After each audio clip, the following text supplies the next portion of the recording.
MP Jean Carroll says she plans to spend some of the $83.3 million, £65 meters, won in her defamation case against ex-US President Donald Trump on something he hates.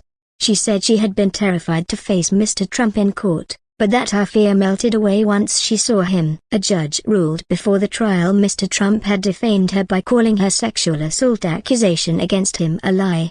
He was found liable last year for sexual abuse of Ms Carroll in the 1990s. Jurors rejected her rape claim. Mr. Trump has vowed to appeal, calling the outcome of the case absolutely ridiculous. Ms Carroll, 80, told ABC News on Monday, "I'd like to give the money to something Donald Trump hates. If it will cause him pain for me to give money to certain things, that's my intent." The former magazine columnist suggested the money could be used to set up a fund for the women who have been sexually assaulted by Donald Trump. Dozens of women have accused the former president of rape, sexual assault and sexual harassment dating back to the 1970s. He denies wrongdoing. Ms Carroll accused Mr. Trump of forcing himself on her in a dressing room of the luxury Bergdorf Goodman department store in Manhattan in the 1990s.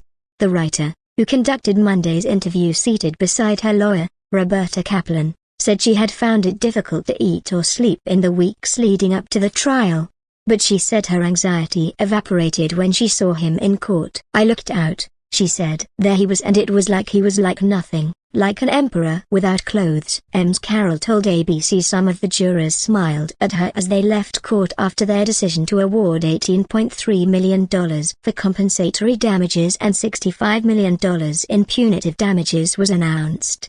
"It made me burst into tears because they met my eyes for the first time," she said. Pending an appeal, Mr. Trump, 77, must take steps to pay Ms Carroll. According to her lawyer, Ms Kaplan said Mr. Trump would either have to secure a bond, allowing him to avoid having to pay the full $83.3 million right away, but it would also require a bank to loan him a significant sum, carrying interest. Mr. Trump could also simply deposit $83.3 million with the court, when he was ordered to pay $5.5 million for separate defamatory comments about Ms Carroll last year. He deposited the whole sum. If he does neither of these things, Ms Carroll can start collecting right away, Ms Kaplan said, adding she was confident he would pay eventually.